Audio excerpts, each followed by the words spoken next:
Welcome everyone. Okay, on this episode here we're going to start digging into the electric Trans Am project. Before we actually start doing any electric transformations, we need to repair the structure of the vehicle. I'm going to start here on this episode removing the right side quarter panel that has a lot of old damage to it. Then we're going to install a DSE mini tub kit. I'm not going to get fully detailed on the step-by-step procedures on how I installed the tub kit, but I'm going to show you some of the basic procedures while installing the kit. I'm also going to show you how I repaired a rust spot on the right side of the trunk floor while I was installing the tub kit. Now remember, this is going to be a restoration modification project. So before we do any modifications, we need to do some repairs on the car first. You want to make sure that the areas you'll be doing the modifications to will have a solid foundation you can build upon. We want to make sure this car is solid when we're done, and we don't want to have to do any repairs later after the car is finished. We just want to drive the car down the highway without a care in the world and feel the wind blowing in our hair. Okay, do me a favor, don't forget to hit that like and subscribe button, and also please share this video with a friend if you think they may enjoy it. Okay, let's go do some restoration work on the Trans Am.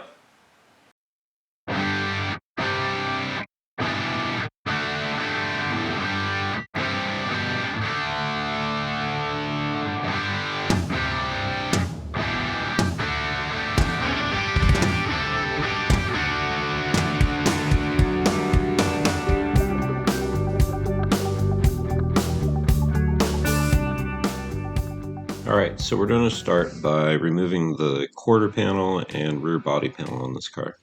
The reasons we're doing this is there was old damage to the quarter panel. If you look inside the quarter panel here, I had done body work years ago where I just punched holes in the quarter panel, pulled it out, and then smeared Bondo right over those holes, and you can see like little Bondos sticking out through the quarter panel. And then you can also see the wheelhouse and the inner structure damaged here, so I want to go ahead and replace those as well. Before I cut the quarter panel off, I made sure to mark the quarter panel where it was safe to cut the quarter panel. I didn't want to damage any of the inner structure while I was cutting the quarter panel off. Alright, starting to dig into my car. Noticed there's a lot of shoddy repair work on this thing. When I learned how to do body work on this car back in 1991 at college, I knew this right quarter panel had some work done to it, and there was a bunch of brass on it. The factory didn't put brass. And then there was a big dent in the quarter panel that I fixed, didn't do a very good job. That was back when I was learning how to do body work. But now, 30 years later, knowing what I know now, I knew that I had to replace this quarter panel because of shoddy workmanship, and the car was never going to last if I didn't do it properly now.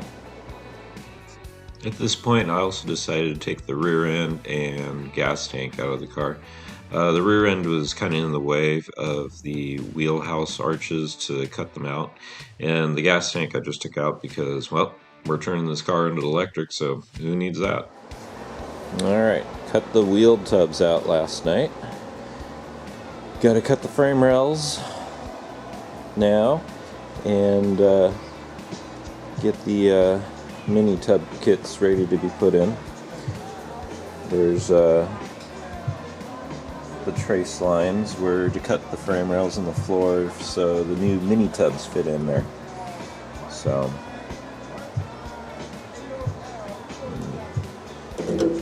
this side I've got the quarter panel and the original outer wheelhouse still left in because no damage to that side. Cutting the inner wheelhouse out is basically cutting the inner quarter apart. The wheelhouse is part of the inner quarter panel, so you have to trim along the edge where it makes an arch, and then you need to trim along the floor on that inner wheelhouse as well. Now, DSC gives you all the templates of where to mark your lines to trim, where to trim along the wheelhouse, where to trim along the inside of the floor. So DSC does a really good job with templates and giving you the proper information you need to make all your cuts. For those of you who aren't familiar with DSC, DSC stands for Detroit Speed and Engineering. They're a design and manufacturing company that focus on high performance parts. Now, before I continue with the tub kit, I want to fix this rust spot in the right rear of the floor. There's a cap on it right there where water just builds up and creates all these rust pitting underneath that cap. So what we're going to do is remove this area and build a new piece of sheet metal to go over that rusted area on the frame. The way I accomplished this was I took a manila folder, cut out what the template should be for the patch I wanted to make, made the bends in the manila folder, and then transferred it to a piece of sheet metal, and then went ahead and made all my bends on the sheet metal to fit back onto the frame rail. This is what it looked like after I was done.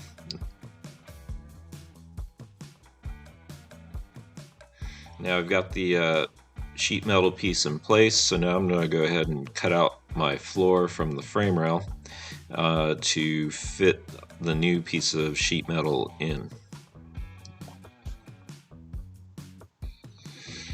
I went ahead and primered it and then drilled my holes to where I'm going to weld it onto the frame rail. I coated the frame rail with weld through primer, and I went ahead and made sure everything else was primered as well before I moved on with the rest of the process. The mini tub kit also comes bare metal, so I went ahead and primered all the parts. These brackets here were bare steel when I got them, so I went ahead and put a coat of epoxy primer on these as well. I'll grind down any spots I need to weld, but I wanted to make sure they're protected. The bracket gets welded into place where you cut the floor and part of the frame. This acts as a reinforcement for the wheelhouse when you go to weld it in. I did have to take that bracket in and out a couple of times along with the inner wheelhouse to get the gaps to fit properly in there. But it's good to spend some time to check that to make sure you have good fitment. At this point, I also installed the floor extension panel, and then I installed the outer wheelhouse. I want to go ahead and test fit everything, make sure everything lines up properly before I do any welding. I clamped everything down so it's all temporary before we weld it. And then I also went ahead and installed the quarter panel and rear body panel because I want to make sure my gaps between the door and the trunk lid fits properly before I weld anything. I did have to make some small adjustments to the wheelhouse after I got the quarter panel up there.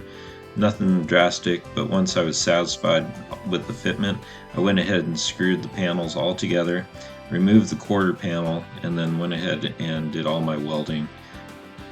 After I was done welding, I ground all my welds down to a smooth metal finish, and then I put another coat of epoxy primer on the car. Now, one of the things that you don't see in this video is how long it took me to test fit everything. I had the quarter panel on and off several times. I had the wheelhouse arches in and out of the vehicle several times just to try to fit these panels properly and get the right gaps.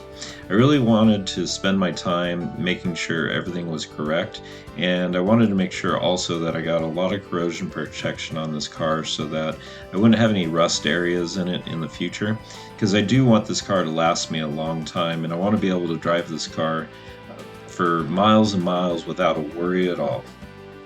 To me, it's comforting to know that the damaged wheelhouse is no longer there, the damaged floor extension is no longer there. The inner wheelhouse has been straightened out. I have a DSC tub kit in the back now where I can go ahead and put wider tires on the car. The floor has been repaired to where there's no more rust and we're not going to have any holes in the back of the car. The car is a solid car now, and I'm happy with the way everything turned out and the way it looks. In future episodes, I'll show you guys how I changed the quarter panel on this car, and then how I also changed the rear body panel on this car. I really enjoyed doing this tub kit. DSC made a great product, easy instructions to follow, and this was a lot of fun to do. I really enjoyed installing this kit. I'm excited for the future of this car, and I hope everybody finds a little bit of inspiration here to where they're inspired to put their own tub kit in their vehicle, or possibly even turn their own car into an electric vehicle. Alright guys, don't forget to hit that like and subscribe button, and share this video with a friend if you think they might find this interesting. And stay tuned for more fun things we're going to be doing in the future, such as building the independent rear suspension for this car that'll house the electric Tesla motor. Alright, you guys stay safe and have a great day. We'll see you soon.